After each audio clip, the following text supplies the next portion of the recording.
제가 다시 한번 이제 한번 정리를 해보면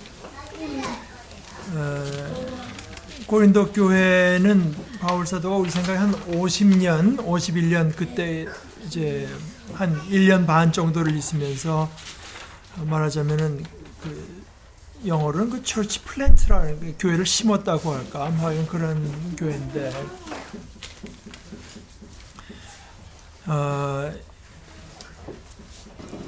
그러고 나서 뭐 다시 이제 바울 사도는 전도의 길을 떠나다가 지금 이제 에베소에 있을 때 그때 한 54년, 55년 뭐 이렇게 보는데 그때 그 고린도 교회에 어떤 문제가 생겨서 바울 사도가 이제 편지를 쓰면서 그게 고린도전서 5장 9절에 나오는 편지인데 내 편지에서 음행하는 사람들과 사귀지 말라고 여러분에게 썼습니다.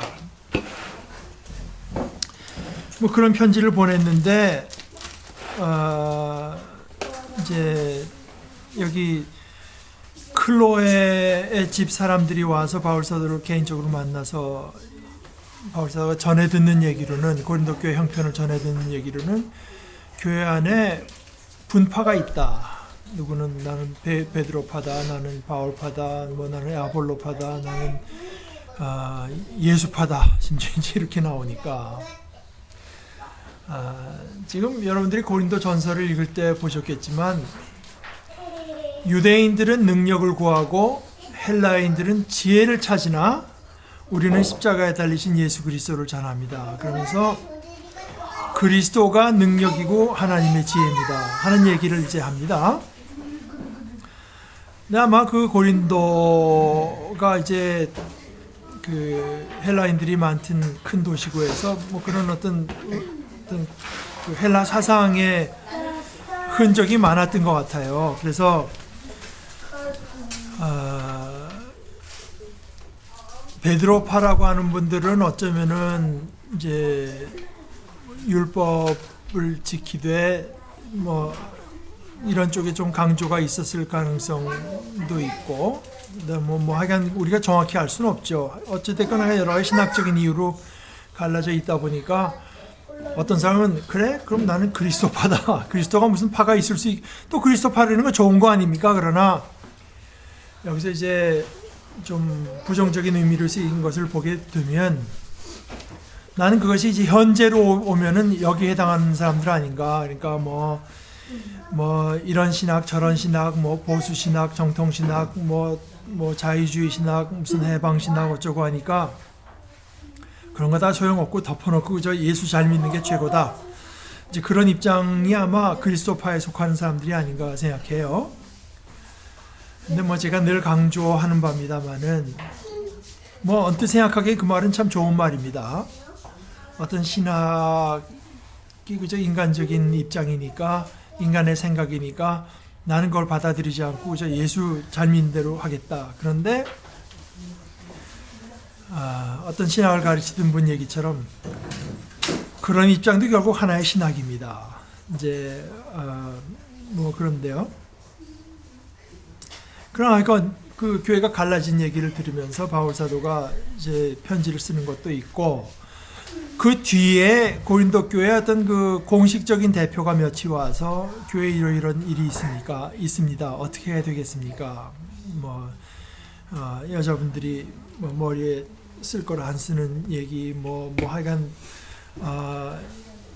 우상 앞에 놓였던 재물을 먹는 이야기 또 성적인 문란이 있고 뭐 그런 이야기들 결혼하는 이야기 결혼 예수께서 곧 오신다는데 결혼하는 것이 맞느냐 아닌가 뭐 이런 이야기들에 대해서 바울 사도가 이제 편지를 써 보내는 것이 고린도전서. 그러니까 이 고린도전서는 두 번째 편지라고 우리가 보는 겁니다. 그걸 디모데의 손에 들려서 보냈는데 이게 그만 고린도전서라고 하는 게 별 효과를 보지 못하고 이제 교회에 더 어려움이 생겨서 바울 사도가 직접 갔던 것 같아요. 직접 가서 이걸 시정하고 하려고 갔는데 오히려 결과가 더 안 좋고 바울 사도가 아주 그 쓰라린 방문을 하고 와서 이제 다시 가겠다고 했는데 아마 다시 가지 않고 이제 편지를 써서 그때는 아주 그 신랄한 편지를 이제 써보냈던 것 같은데요. 그래서 눈물의 편지라고도 하는 편지를 이제 디도의 손에 들려서 형제 둘을 해서 이제 보냈습니다. 그러고 이제 자기는 그 드로아라고 하는데 가서 디도를 만날 생각을 하고 갔는데 디도가 글로 안 오니까 이게 육로로 오는가 보다 해서 이제 다시 길을 돌려서 마케도니아로 가서 거기서 디도를 만나가지고, 그러니까 바울 사도 말은 드로아의 복음의 문이 활짝 열렸는데 자기는, 그러니까 지금 학자들의 생각으로는 그때 바울 사도가 굉장히 좀 우울증에 빠졌던 거 아닌가 하는 생각들을 많이 하는 것 같아요.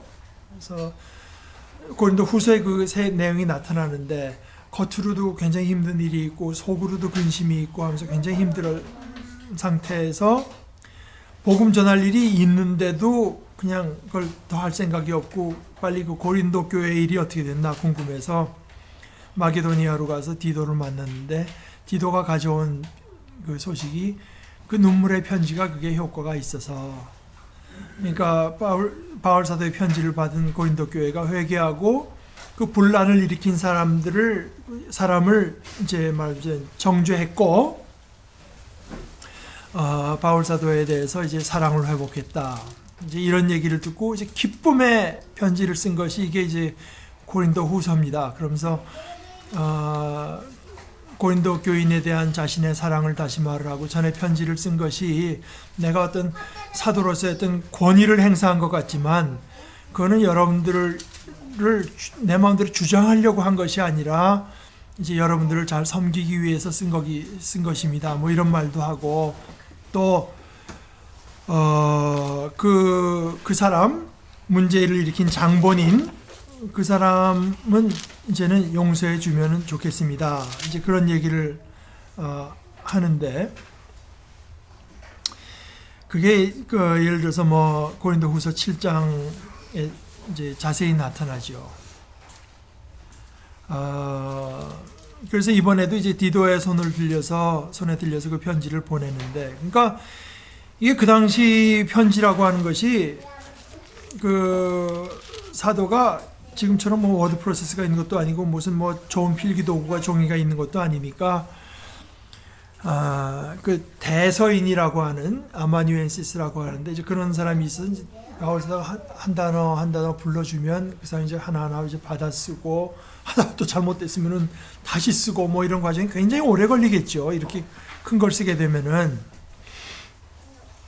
그래서 거진 다 썼을 때, 어쩌면 뭐 다 썼을 때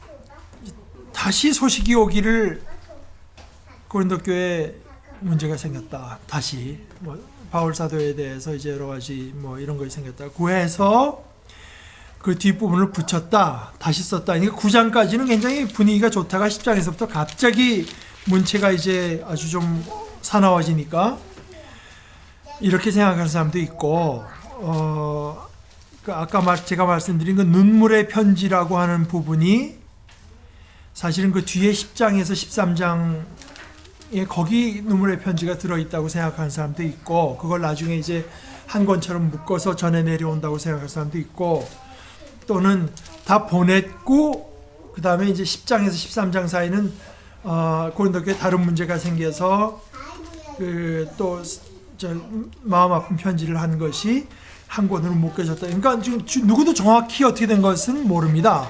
그러나 약간 그런 식으로 이제 쓰여져서 고린도 후서는 어찌됐건 간에 바울 사도의 개인적인 감정 상태라고 할까? 뭐 이런 것들이 굉장히 이제 생생하게 드러나 있는 걸 우리가 보게 됩니다. 그래서 뭐 여기 이제 보게 되면은 우리 주 예수 그리스도의 아버지이신 하나님을 찬양합시다. 그래서 자기가 1장 8절에 보면은 에베소가 있는데 그 소아시아 아닙니까? 아시아에서 당한 환란이 어땠는가 하면은 힘에 겹게 너무 짓눌려서 마침내 살 희망마저 잃을 지경에 이르러서 우리는 이미 죽음을 선고받은 몸이라고 느꼈습니다. 그러니까 이런 부분들이 이제 학자들이 보기에 바울사도가 심한 우울증에 빠졌던 것 같다 이런 생각도 하는 것 같아요. 그런데 지금 와서 돌이켜 보니까 그렇게까지 된 것은 우리 자신을 의지하지 않고 하나님, 그러니까 어떤 하나님인가 하면은 죽은 사람을 살리시는 하나님을 의지하게 하기 위해서 내게 그런 험난한 일이 닥쳤던 것이다. 그러니까 여러분들이 이런 걸 보게 되면 바울사대 같은 위대한 믿음의 인물도 역시 하나님을 100% 의지하지는 못했었다 하는 뭐 그런 자기 어떤 분석이 있는 걸 볼 수 있죠. 그래서 하나님께서는 이렇게 위험한 죽음의 고비에서 우리를 건져주셨고 또 지금도 건져주십니다. 또 앞으로도 건져주시리라는 희망을 우리는 하나님께 두었습니다. 여러분도 기도로 우리에게 협력하여 주십시오. 그러니까 여기 참 그 바울사도가 말입니다. 어려운 일을 겪었을 때 여기 이제 제가 이렇게 다시 앞으로 좀 돌아가서요. 3절서부터 제가 몇 절 읽어볼게요. 우리 주 예수 그리스도의 아버지이신 하나님을 찬양합시다. 그는 자비로우신 아버지시요 온갖 위로를 주시는 하나님이시요 온갖 환난 가운데에서 우리를 위로하여 주시는 분이십니다. 따라서 우리가 하나님께 받는 그 위로로 우리도 온갖 환난을 당하는 사람들을 위로할 수 있습니다. 근데 이제 사실은 그 원어 성경을 가지고 시제를 잘 맞춰서 보게 되면 우리 옛날 번역은 어떻게 된지 그 개정 개혁 어떻게 된지 좀 읽어보시겠어요? 그저 4절 누가 좀 읽어주십시오. 우리의 모든 환난 중에서 우리를 위로하사 우리로 하여금 하나님께 받는 위로로서 모든 환난 중에 있는 자들을 능히 위로하게 하시는 이시로다. 네, 근데 이제 사실은 이렇게 보면은 하나님께서 우리에게 위로를 주셔서 우리가 그 환난을 견뎌내게 한다 이런 식의 표현인데 사실은 이제 시제를 잘 맞춰보면 그게 아니라 이제 견디는 게 먼저입니다. 견뎌요. 견디다가 하나님의 위로를 받게 되는 것입니다. 견디다가 하나님의 위로를 받아서 그 위로를 가지고 또 다른 사람들을 위로할 수 있다. 이게 왜? 그러니까 이게 여러분들이 지금 잘 이해가 안 가실 테이지만 이건 무슨 말인가 하면은 제가 지금 강조하고자 하는 것은 우리가 살다 보면 어려운 일 당하잖아요. 그때 기도하죠. 그래서 하나님께서 우리에게 위로해 주셔서 그 어려움이 별 어렵지 않게 지나가는 것이 아니라 그게 우리가 흔히 이제 교회에서 많은 사람들이 이제 주고받는 내용인데요. 그래서 사실은 제 생각에는 이 번역하는 분들이 자기 생각을 가지고 원문을 번역한 것 같아요. 그런데 이제 성경의 그 시제를 갖고 보면은 환난을 겪는데 그냥 견디는 겁니다. 견디다 보니까 위로를 받게 되는 것입니다. 그러니까 우리가 신앙생활 할 때 말입니다. 어려움이 닥칠 때 하나님께 기도하다 보면은 뭐 그냥 하늘로부터 위로가 와서 그냥 쉽게 견디는 게 아닙니다.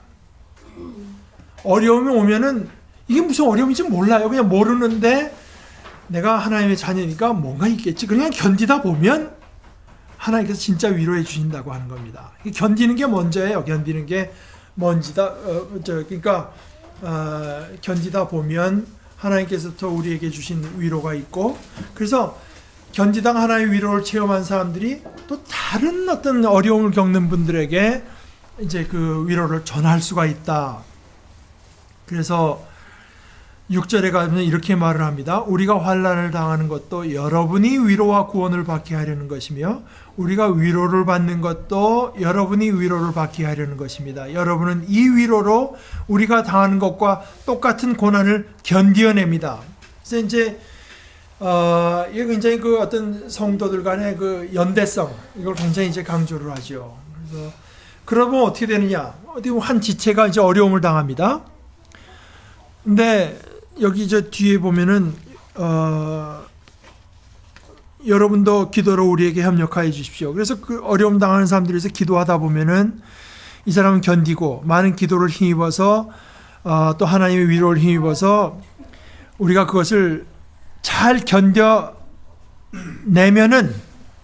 그 모든 일들을 이루신 하나님을 그때 가서는 나만 감사하는 것이 아니라 나를 위해서 기도해 주던 모든 사람들이 많은 사람들이 하나님께 그 기도의 예물을 감사의 예물을 드리게 되는 것 이것이 이제 하나님의 뜻이라서 여러분도 기도로 우리에게 협력하여 주십시오. 많은 사람의 기도로 우리가 받게 된 은총을 두고 많은 사람이 우리 때문에 하나님께 감사를 드리게 될 것입니다. 사실은 이제 제가 이 귀절을 한번 제 개인적으로 새롭게 읽었던 것은 저희 아버님이 전립선암 걸렸다고 해서 전에 그래서 기도하다가 이 기절이 있어서 이거는 꼭 여러 사람이 기도하고 하나님께 때를 써야 뭐가 되겠다는 것보다도 역시 내가 한 지체로서 그런 어떤 어려운 일을 당했을 때 우리 지체들에게 같이 내어놓고 함께 기도하다 보면은 나중에 이제 하나님께 대한 감사가 그만큼 더 풍성해진다. 그런 의미에서 이건 제가 이제 그 블루밍턴에서 교회를 섬기다가 그 뒤에 이제 다시 레전트 하려고 그러던 차에 있었던 일이라서 그 블루밍턴 교회에다 알리고 몇 분들에게 알리고 해서 이제 같이 저에게 기도해 주신 일이 있습니다. 이런 이야기를 이제 하는 것인데 그러고 나서 그 얘기를 하고 나서 그다음에 우리의 자랑거리가 있습니다. 그거는 우리가 세상에서 처신할 때 특히 여러분을 상대로 처신할 때 그러니까 이건 아까 제가 말씀드린 그것인데 큰 성공을 거둬서가 아니라 하나님께서 주신 순박함과 진실함으로 했지 어떤 세상의 은혜로 행하지 않았다고 세상의 지혜로 행하지 않았다고 하는 것 어떤 그 술수를 써서 어떤 방법에 의지하지 않았고 하나님께서 주신 순박함과 진실함으로 했고 하나님의 은혜로 행했다는 그 사실 그것이 자기의 자랑입니다 하는 것입니다. 내가 사도로서 참 만고에 남길 성경에 기록될 편지들을 몇 개 써서 그것이 내 자랑이 아니라 또는 내가 가는 데마다 전도해서 몇천 명의 결신자를 얻은 것이 내 자랑거리가 아니라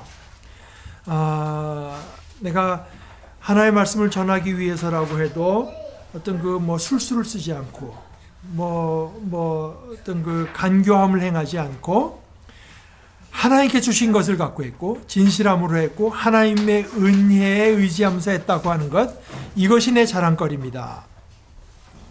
또 하나의 포인트는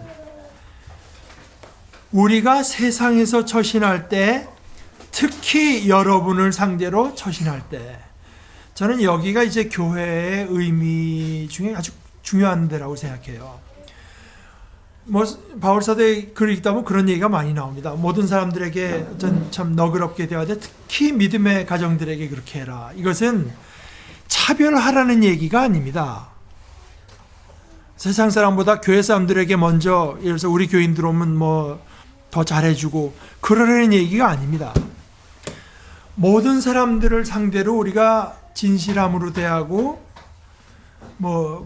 그 너그러움으로 대해야 될 테지만 특히 믿음의 자녀에게 이것은 말을 하자면은 우리가 그리스도의 몸으로 모인 이 자리는 우리의 신앙을 그야말로 연습하는 자리 특히 교회에서도 안 되는데 그게 나가서 되겠느냐 이런 식의 말입니다. 그러니까 크리스찬들에게는 10% 깎아주고 너희 교인들한테 20% 깎아주고 이러라는 얘기가 아닙니다.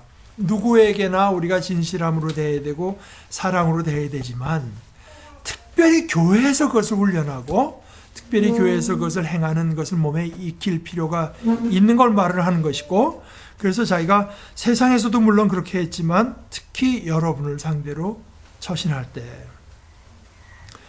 뭐 그런 얘기를 하고 뭐 몇 가지 또 하나 더 이야기를 하면 이제 2장 12절에 보면요. 아까 말씀드린 건 내가 그리스도의 복음을 전하려고 드로아에 갔을 때 주님께서 내게 거기에 일할 수 있는 길을 열어주셨는데 자기는 이제 드로아에 가서 디도를 만날 걸로 생각하고 왔는데 이게 항로로 오지 않고 육로로 가는구나. 그래서 나는 내 형제 디도를 만나지 못해서 마음이 편하지 않아서 그들과 작별하고 마케도니아로 갔습니다. 그러면서 하는 얘기가 그러나 그리스도의 개선 행렬에 언제나 우리를 참가시키시고 그게 여러분 무슨 뜻인지 아마 여러분들이 참 구체적으로 잘 모르실 겁니다.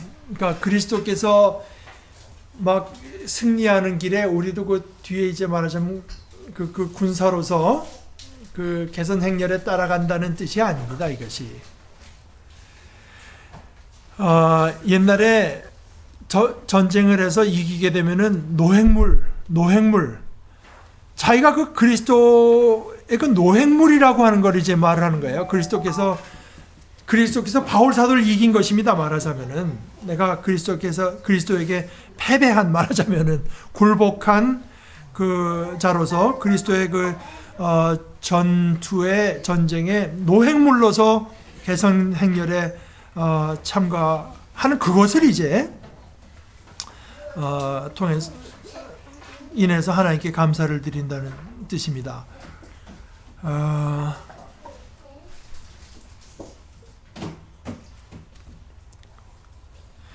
또 하나 이제 3장 16절 보게 되면요. 모세의 글에 하나님의 영광이 드러나 있고 사실은 하나님의 말씀이 그리스도를 가리키고 있는데요. 그러나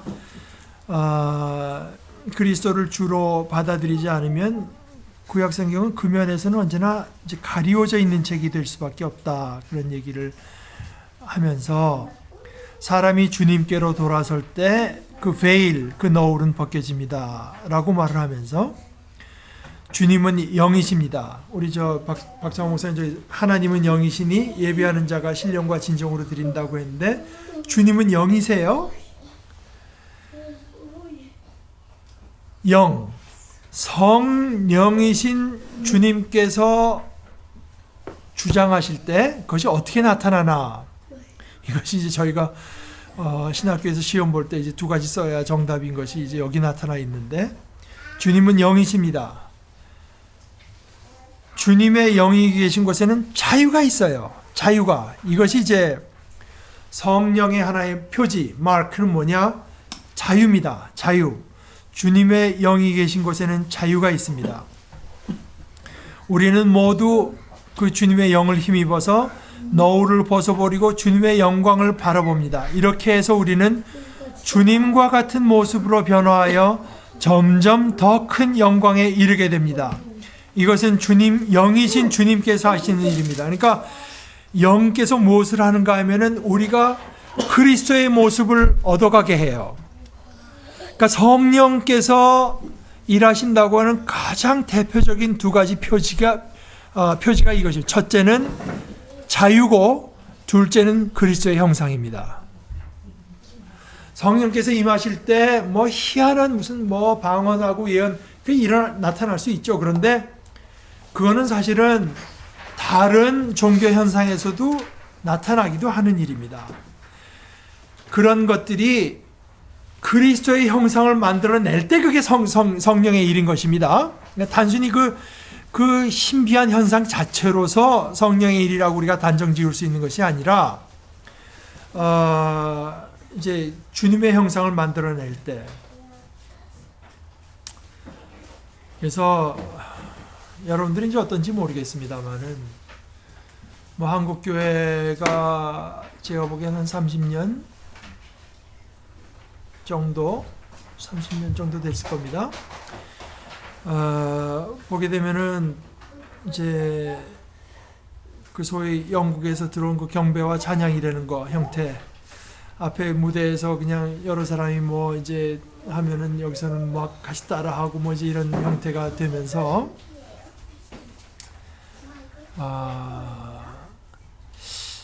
저는 이제 이렇게 생각합니다. 주님은 영이라고 했고 그 성령의 감동을 입었으면 자유함이 있어야 된다. 자신이 받은 감동을 표현하는데도 자유가 있어야 그게 성령의 역사입니다. 자유가 있어야. 거기서 이제 제가 참 이거 같은 형제 자매들이 하는 걸 비판적으로 봐서 미안하지만 그 이제 인도하는 분들은 본인들이 열심히 하니까 뭐 앞에 있는 사람들이 일사불란하게 뭔가 좀 일어났으면 좋겠다고 하는 그 뭐라고 할까 그 안타까움이라고 조바심 같은 게 저는 느껴져요. 그 앞에 이제 서서 인도하는 사람들 보면은 뭔가 가시적인 뭔가 활동스러운 뭐가 좀 보여. 그러나 어떤 저만 해도 감동을 받아도 그렇게 몸이 잘 따라주는 사람이 아닙니다. 가만히 있을 때 오히려 감동이 더하기도 하고 뭐 정말 뭐 어쩌다가 몸이 좀 움직여질 수도 있겠죠. 그러나 그것은 아주 자유롭게 행사가 되어야 되는 거 아니겠습니까? 거기에 자유가 없으면 거꾸로 말해서 그건 성령의 역사는 아닙니다. 인간의 조작에 가깝죠. 그래서 주님의 영이 계신 곳에는 자유가 있고 그러니까 뭐 열심히 그저 자리에 앉아서 눈물을 흘리면서 감사하는 사람도 있을 수 있고 무표정한 얼굴로 감동을 받는 사람도 있을 수가 있고 일어나서 벙벙 뛰는 사람도 있을 수가 있는 거지. 그게 뭐 일사불란하게 한다서 저기야말로 지금 성령이 역사한다고 보는 것은 성령에 대한 오해 또는 뭘 이해라고 볼 수 있을 것 같아요. 아까 다시 이제 말씀드린 것처럼 이제 아까 읽은 그 뒷부분에 바로 나오는 것이 4장 7절부터 우리는 이 보물을 질그릇에 간직하고 있습니다. 그러니까 이 엄청난 능력은 하나님에게서 나는 것이지 우리에게서 나는 것이 아닙니다. 이것이 성경에 너무나 여러 번 강조돼 나오잖아요. 사도행전에도 뭐 베드로와 요한이 기도하러 가다가 안진병을 일으키니까 뭐 저거니까 어째서 이것이 나에게서 나온 것처럼 왜 나를 쳐다봅니까? 그러니까 그리스도로부터 나왔다는 것 못지않게 똑같은 비중을 가지고 강조하는 것은 이것은 내게서 나온 것이 아닙니다 하는 것을 이제 강조를 하는 거지요. 우리는 그저 사방으로 죄어들어도 움츠러들지 않으며 답답한 일을 당해도 낙심하지 않으며 박해를 당해도 거꾸로 말하면 계속 뭐가 잘 되는 일이 없는 겁니다. 박해도 당하고 답답한 일도 있고 그러니까 나중에 어떻게 말을 하는가 하면 우리는 살아있긴 하지만 예수로 말미암아 늘 몸을 죽음에 내어 맡깁니다. 그것은 예수의 생명도 또한 우리 죽을 육신에 나타나게 하기 위함입니다. 그리하여 죽음은 우리에게서 작용하고 생명은 여러분에서 작용해서 이게 문제가 되는 것이 물론 부분적으로 문제가 됩니다. 자꾸 이제 그것을 분명히 하지 않으면 우리가 질그릇, 우리는 아무런 귀한 데가 없는 질그릇이라고 하는 걸 분명히 하지 않으면 보배가 우리 속에 담긴 예수 그리스도에 있다고 하는 것이 분명해지지 않기 때문에 강조하는 것이고 그런데 이제 그것도 결정적으로 중요한 것은 아니고 최종적으로 중요한 것은 뭐냐? 15절에 보면은 이 모든 일은 다 여러분을 위한 것입니다.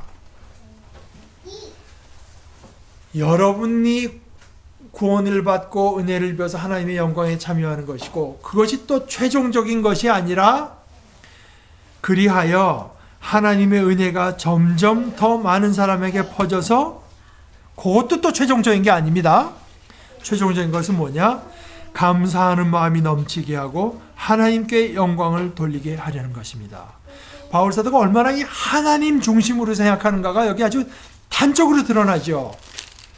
내가 잘 되는 것이 포인트가 아닐 뿐 아니라 여러분이 잘 되는 것이 포인트고 그것이 물론 하나님의 의도긴 하지만 궁극적인 의도는 여러분들이 다 하나님의 은혜에 참여해서 모든 사람들이 다 하나님께 감사를 드려서 하나님의 영광이 드러나는 것, 그것이 최종적인 것입니다. 이제 이런 걸 다 생각할 때 우리가 낙심하지 않는다. 겉사람은 낡아가나 우리의 속사람은 날로 새로워집니다. 제가 여러분에게 여러 번 얘기했죠. 제가 이 16절 겉사람은 낡아간다고 하는 이 부분만은 내가 성경 말씀 그대로 살고 있다. 근데 포인트는 역시 그 뒷부분에 있겠죠. 속사람이 날로 새로워져야 되는 것이겠죠. 그러면서 땅에 있는 우리의 장막집이 무너지면, 이건 뭐 우리 교우 중에 참 사랑하는 분들을 잃었을 때 우리가 제일 많이 이제 함께 나누는 귀절 중에 하나입니다. 하나님께서 지으신 집, 곧 사람의 손으로 지은 것이 아니라 하늘에 있는 영원한 집이 우리에게 있는 줄 압니다. 우리는 하늘로부터 오는 우리의 집을 덧입기를 갈망하면서 이 장막집에서 탄식하고 있습니다. 우리가 이 장막을 벗을지라도 벗은 몸이 되지 않을 것입니다. 이게 무슨 말입니까? 우리가 이 장막을 벗을지라도 벗은 몸이 되지 않을 것입니다. 장막을 번다고 하는 건 이제 우리의 육신이 죽고 썩어지는 걸 말하는 건 뭐 틀림없는데요. 벗은 몸이라고 하는 건 뭘까요?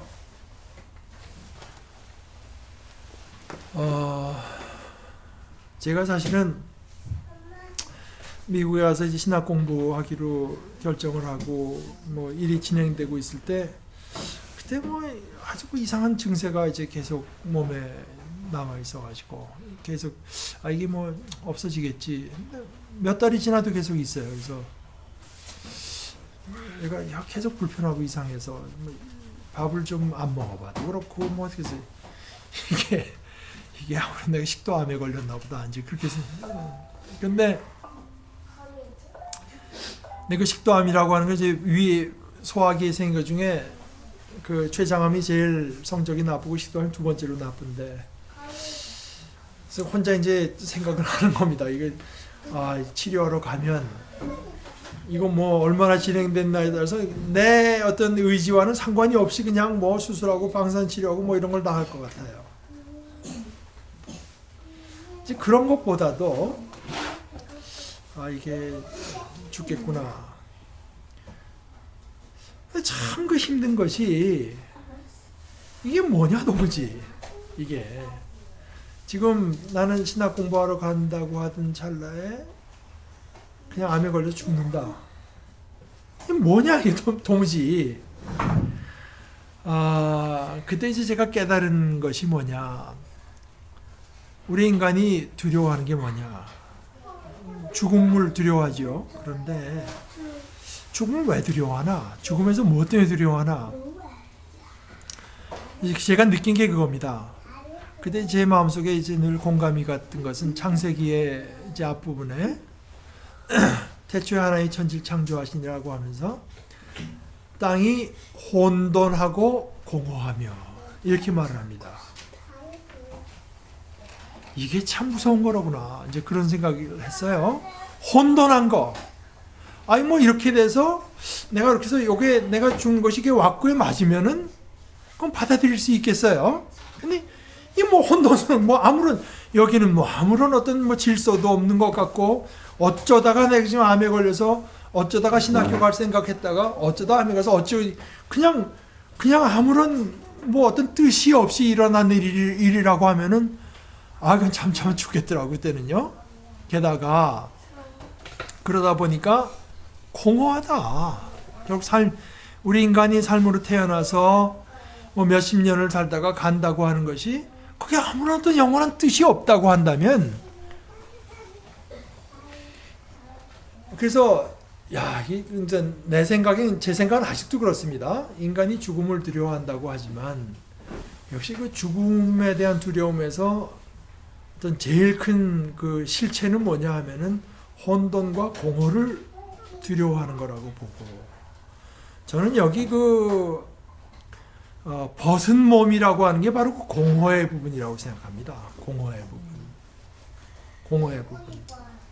우리들은 뭔가 몸을 입고 존재하고 뭐 뭔가가 있어야 되는데 벗은 몸 아무것도 없다. 그럼 이거 참 이건 뭐 아주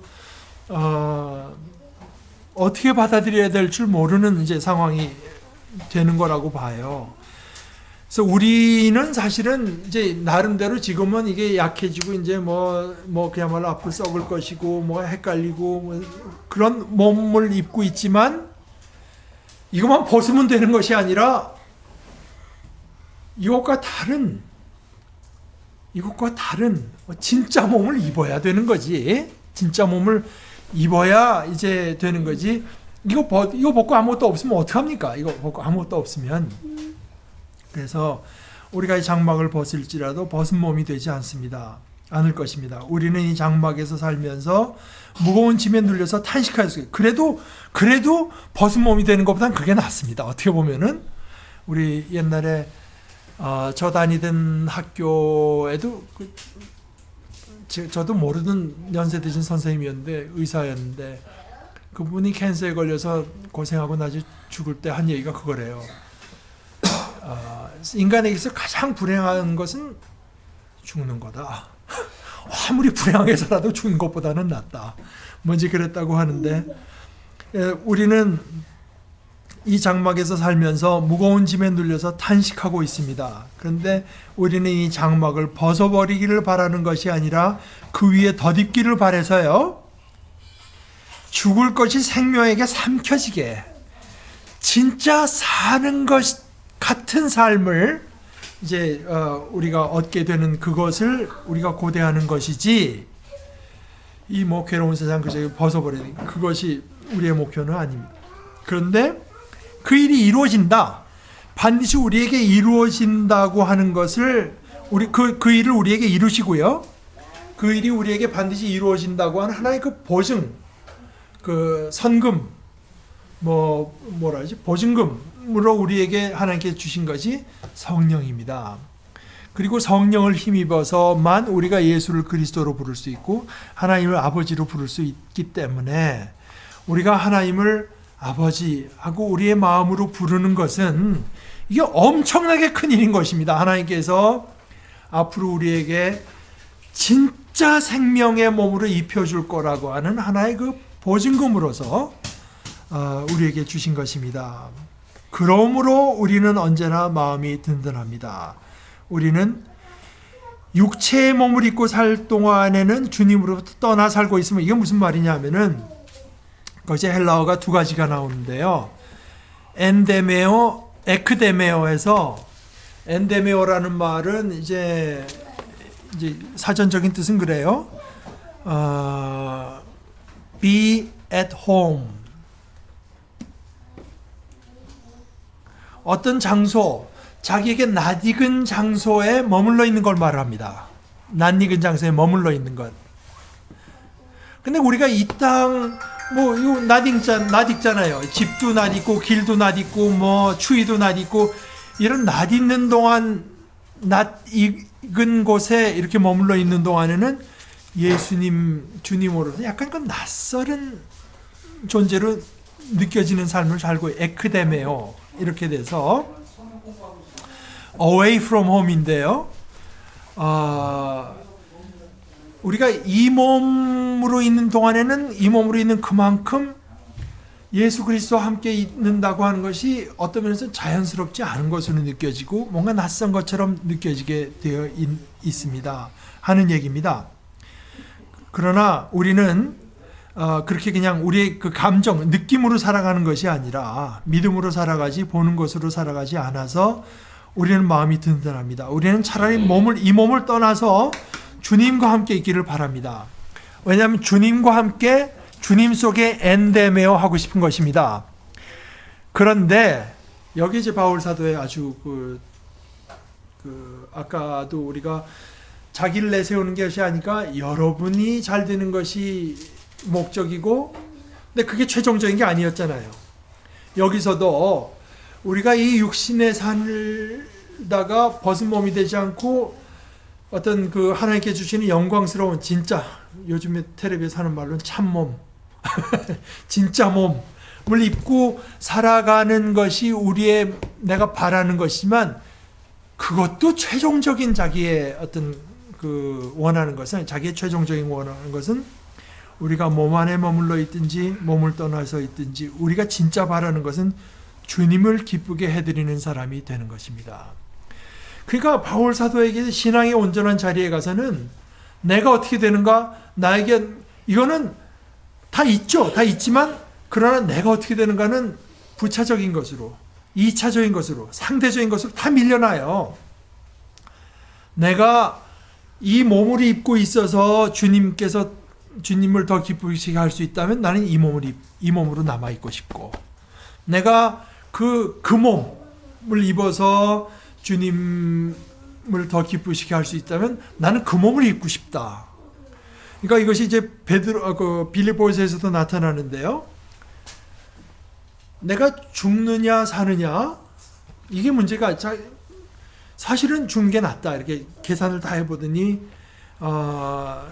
내게 있어서 사는 것, 진짜 어떤 생명이라고 하는 건 그리스도이기 때문에 죽는 것도 나에게는 잃어버리는 게 아니고 게인이다. 로스가 아니고 게인이다. 그러니까 남는 거다. 그러고 말을 하면서, 그러나 그것이 문제가 아니라 죽든지 살든지 내 몸을 통해서 그리스도가 존귀히 되는 것, 그것이 내 가장 중심에 있는 것이다. 그래서 자기가 어떻게 되는가 하는 것을 다 이제 상대화시켜 버립니다. 거기가 참된 의미에서 자유의 자리입니다. 거기가 그렇게 돼야 이제 그 진짜 어떤 신앙의 이름으로 우리가 맛보는 자유가 바로 이제 거기에 있는 건데, 그런 어떤 그 자유만 누린다고 해서 이제 그 이상적인 얘기만 하고 있는 게 아니라 곧 이어서 그렇긴 한데, 결국 우리는 모두 그리스도의 심판대에 나타나야 됩니다. 그리하여 각 사람은 선한 일이든지 악한 일이든지 몸으로 행한, 그러니까 우리가 육신을 입고 행한 모든 일에 따라서 마땅한 보응을 받아야 합니다. 여기 이제 선한 일, 악한 일이라고 한 것을 헬라어로는 뭐라면 파울로스. 여러분 그 야구에서 쳐서 담장을 넘어갔는데 그만 파울이 돼버리면 아무런 효과가 없잖아요. 파울로스. 이게 헛힘을 쓰는 것입니다. 악한 건데요. 선한 일이든지 악한 일이든지. 그러니까 영어로 번역해서는 이제 worthless라고도 번역하고 bad, evil 이렇게 번역하는데요. 그래서 아까 이제 제가 예수 그리스도의 얼굴에 나타난 하나님의 영광을 아는 지식의 빛, 그거 자꾸 빛을 아까 설교의 말씀에서 강조할 때 바울사도가 그러잖아요. 빛이 있으라고 하신 하나님께서 그리스도의 얼굴에 나타난 하나님의 영광을 아는 지식의 빛을 우리에게 주셨습니다. 이렇게 말하니까 자꾸 빛이라고 할 때 오늘 이제 그 5장 17절 이것을 예비하고 있는 거예요. 그러니까 하나님께서 온 천지를 창조할 때 빛을 창조하면서 시작했던 것처럼 이것은 하나님의 새로운 창조 외에 다른 아무것도 아니다. 그래서 누구든지 그리스도 안에 있으면 그런 새로운 피조물입니다. 옛 것은 지나갔습니다. 보시오 새 것이 되었습니다.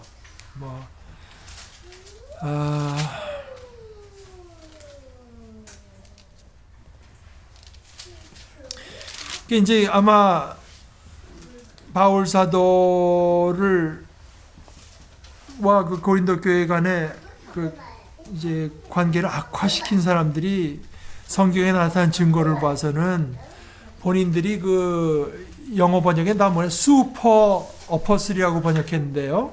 뛰어나되는 사도들. 자기네들이 바울 사도는 건 사도도 아니고 자기네가 이제 뛰어난 사도라고 주장한 사람들의 근거가 뭐가 있었는가 하면은 보면은 자기 이제 예루살렘 출신이라고 하는 거 있고 성도들에게서 그냥 뭔가 참 이상하잖아요. 한국 교회도 그런 것이 있고 제가 보니까 미국의 흑인 교회 중에 이제 그런 데가 많은데 참 희한한 게 흑인 교회 목사님들이 다 그런 건 아닙니다. 근데 어떤 데 이제 보게 되면은 신발도 어떤 분들은 거시나 2,000불짜리 신고 다니고. 근데 또 그렇게 해야 그 교회가 목회가 된대요.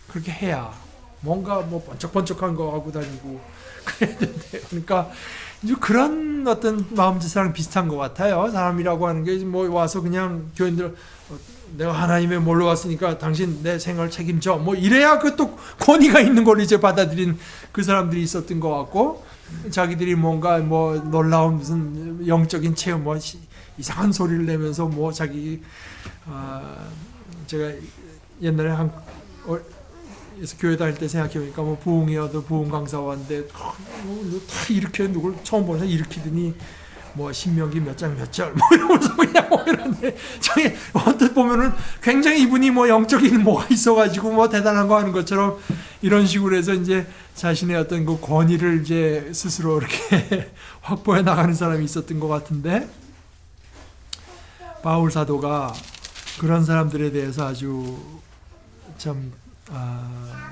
그냥 너무 좀 심하다 싶을 정도로 아주 제가 이제 여러분은 어지간히도 슬기로운 사람들이라서 어리석은 사람들을 잘도 참아주고, 아주 그냥 냉소적으로 비꼬아서 하는 얘기죠. 그게 11장 19절인데요. 누가 여러분을 종으로 부려도, 누가 여러분을 잡아먹어도, 누가 여러분을 골려도, 누가 여러분을 얕보아도, 누가 여러분의 뺨을 때려도 여러분은 가만히 있습니다. 참 여러분 참 대단한 사람들입니다. 그러면서 저는 그렇게 못하겠습니다. 저는 너무 약해서 여러분처럼 강하지 못, 부끄럽지만 터놓고 말씀드립니다. 우리는 너무나 약해서 그렇게는 하지 못하겠습니다. 하면서 이제 그 사람들이 자꾸 인간적인 자랑을 하니까 나도 한번 그럼 그 사람들의 기준대로 하면 나는 어떤가 보십시오. 그러면서 그들이 히브리 사람이니까 나도 그렇습니다. 그들이 이스라엘 사람이니까 나도 그렇습니다. 그들이 아브라함의 후손이니까 나도 그렇습니다. 그들이 그리스도의 일꾼이니까 내가 정신 나간 사람같이 말합니다마는 나는 더욱 그렇습니다. 라고 말하면서 드디어 이제 바울 사도의 본래의 포인트가 나오기 시작하는데, 내가 진정 그리스도의 일꾼이라고 하는 어떤 그 논거로 드는 것이 나는 수고도 더 많이 하고 감옥살이도 더 많이 하고 매도 더 많이 맞고 여러 번 죽을 뻔하고, 그 사람들이 말을 하는 것처럼 뭐 희한한 일이 일어나고 베드로의 소개장을 써오고 이런 것이 사도된 표지가 아니라 그리스도를 위해서 어떤 고난을 겪었는가, 이것이 그리스도의 참된 일꾼이라고 하는 그 입장이 여기 드러나는 거죠. 유대 사람에게서 마흔에서 하나를 뺀 매를 맞은 것이 5번이에요. 이거 꼭 39번이라는 뜻보다 40번 맞으면 죽는 거기도 해. 죽기 직전까지 맞았다는 뜻입니다. 죽기 직전까지 맞은 것이 5번이고, 채찍으로 맞은 것이 3번, 돌로 맞은 것이 1번, 파선을 당한 것이 3번, 밤낮 꼬박 하루를 망망한 바다를 떠다녔습니다. 자주 여행하는 동안에는 강물의 위험과 강도의 위험과 동족의 위험과 이방 사람의 위험과 도시의 위험과 광야의 위험과 바다의 위험과 거짓 형제의 위험을 당하였습니다. 이것이 바울 사도를 깎아내리는 사람들의 입장에서 보면 이런 걸 안 당해야 그러니까 하나님의 보호로 나한테 해코지 하려던 친구들이 갑자기 그 전날 피를 토하고 죽고 뭐 해서 이래야 이게 진짜 하나님의 일꾼이라고 생각하는 사람들에게 그게 아니다. 수고와 고역에 시달리고 여러 번 밤을 지새우고 줄이고 목마르고 여러 번 굶고 추위에 떨고 헐벗었습니다. 그런 건 다 제쳐놓고라도, 오히려 그런 것은 가볍다고 할지라도 모든 교회를 염려하는 염려가 날마다 내 마음을 누르고 있습니다. 누가 약해지면 나도 약해지지 않겠습니까? 누가 넘어지면 나도 애타지 않겠습니까? 그러면서 나는 질그릇입니다. 내가 꼭 자랑을 해야 되겠다면은 내가 그렇게 보잘것없는 인물이라고 하는 거, 내가 약하다고 하는 거, 나에게서는 아무런 나올 것이 없다고 하는 그것을 자랑하겠습니다. 말을 하면서 진짜 약한 걸 자랑하는데요. 뭐냐 하면은 다메섹에서 아레타 왕의 총리가 나를 잡으려고 다마스커스 성을 지키고 있었는데 교우들이 나를 광주리에 담아서 성벽의 창문으로 내려주어서 자기가 그곳을 도망쳐 나왔습니다.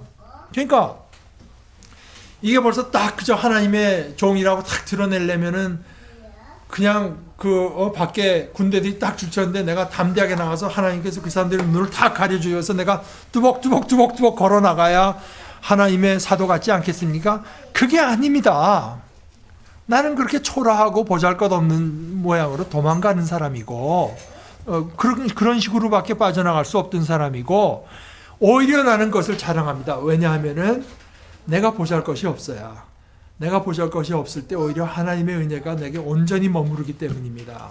그래서 그 다음 것은 하여간 좀 얘기를 해보면 이 자랑하는 얘기를 하다가 이제 자랑함이 나에게 이룰 것은 없으나 이미 말이 나왔으니 주님께서 보여주신 환상들과 계시들을 말할까 합니다. 라고 하면서 2절에서는 굉장히 이걸 비스듬하게 자기 얘기죠. 자기 얘기인데 마치 제3자를 얘기하듯이 얘기를 해요. 나는 그리스도를 믿는 사람 하나를 알고 있습니다. 그 자기 얘기를 하는 겁니다. 그런데 마치 남 얘기하듯이 그는 14년 전에 셋째 하늘에까지 이끌려 올라갔는데 그게 자기가 이게 몸으로 간 것인지 아니면 몸이 아니고 저 황홀경에 자기 영만 간 것인지 자기 그거 모릅니다. 자기는 너무 리얼하기 때문에 이거 단순히 그냥 자기 어떤 환상으로만 봤다고 하기에는 너무나 리얼한 거기 때문에 그러나 자기는 몸으로 갔는지 잘 모릅니다. 그때 그가 몸 안에 있었는지 몸 밖에 있었는지 나는 알지 못하지만 하나님께서는 아십니다. 나는 이 사람을 압니다. 그가 몸을 입은 채 그렇게 했는지 몸을 떠나서 그렇게 했는지를 나는 알지 못하지만 하나님께서는 아십니다. 이 사람이 낙원에 이끌려 올라가서 이 세상에 말로 표현할 수 없고 또 말로 하는 것이 금지된 사람이 말해서도 안 되는 말씀을 들었습니다. 나는 이런 사람을 자랑하려고 합니다. 그러나 나 자신을 두고서는 내 약점밖에는 자랑하지 않겠습니다. 그래서 자기가 이런 놀라운 체험을 많이 했기 때문에 자기가 교만해질까 봐 하나님께서 자기에게 뭔가 약간 질병을 줬다는 거죠. 계속 떨어지지 않는 질병. 이걸 이제 바울 사도는 사탄의 하수인이라고 하는 어떤 가시를 주셔서 그걸 이제 날 괴롭히는 건 이제 사탄이 하는 거지만 하나님께서 그걸 허락해 주셔서 자기가 3번이나 얼마나 괴로웠으면 이걸 떠나게 해달라고 주님께 3번이나 간청했는데 주님의 대답은 더 이상 내 은혜가 너한테 족하다 라고 말하면서 내 능력은 약한 데서 완전하게 된다고 하는 그 말씀을 들어서 그러므로 그리스도의 능력이 내게 머무르게 하기 위하여 나는 더욱더 기쁜 마음으로 내 약점들을 자랑하려고 합니다. 그러므로 나는 그리스도를 위하여 병약함과 모욕과 궁핍과 박해와 곤란을 겪는 것을 기뻐합니다. 내가 약할 그때에 오히려 내가 강하기 때문입니다. 사실 이런 걸 우리가 잘 깊이 한번 늘 생각해 보면서 저 사람은 그저 그냥 벌써 이렇게 한지 사업이 불일 듯 일어나고 저 사람이 가는 데마다 그냥 그냥 사람들이 꼬꼬라지고 결심장에 전 정말 하나님의 종이야 하는 것이 지금 바울 사도의 어떤 가르침과는 얼마나 정반대되는 것인가가 이제 드러나죠. 오히려 이제 우리는 약한 가운데에서 그리스도의 능력이 드러난다고 하는 걸 생각하면서 이제 견뎌나가는 것이 이게 이제 소위 지난주에 말한 어떤 십자가의 신학의 일환입니다. 그러니까 루터가 말한 것처럼 영광의 신학, 거의 모든 사람이 갖고 있는 것은 크리스찬까지 포함해서 거의 모든 사람들은 영광의 신학을 갖고 있다. 하나님께서 그와 함께 하신다고 하면은 그냥 그런 그냥 휘황찬란한 놀라운 일들이 일어나야 된다. 성공적인 일들, 승리가 일어나야 된다고 말을 하지만 오히려 하나님의 가장 큰 영광은 십자가에서 드러났다. 하나님께서 악에게 그냥 어떻게 당하기만 하는 아무 힘없는 하나님인 것처럼 정말 필요할 때 응답하지 않는 분이신 것처럼 할 그때 하나님은 가장 큰 능력으로 우리를 구원하고 계셨다. 거기에 가장 하나님의 영광이 뚜렷이 드러났다. 이것은 그 바울 사도 얘기뿐 아니라 제가 늘 인용하는 마가복음의 이야기가 가장 대표적인 거라고 봅니다. 내려와라. 십자가에서 내려오면 우리가 믿겠다.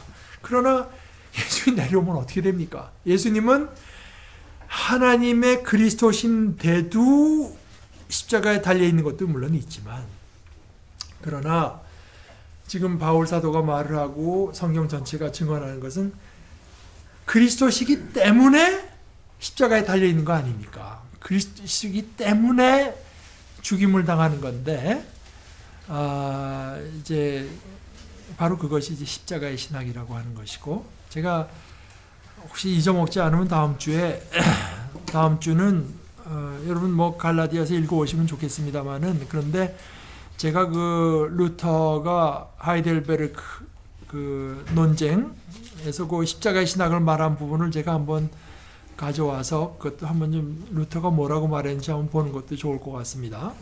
그러니까 이걸 물론 십자가의 신학 자체는 영어식으로 바울이 챔피언입니다. 바울이 이제 물론 제일 뚜렷이 해석해 놓은 것이지만 그걸 십자가의 신학, 영광의 신학이라는 말로 아주 멋있게 정리한 거가 이제 루터가 한 건데요. 그래서 그 부분을 한번 이제 우리가 나눠보는 것도 좋을 것 같아요.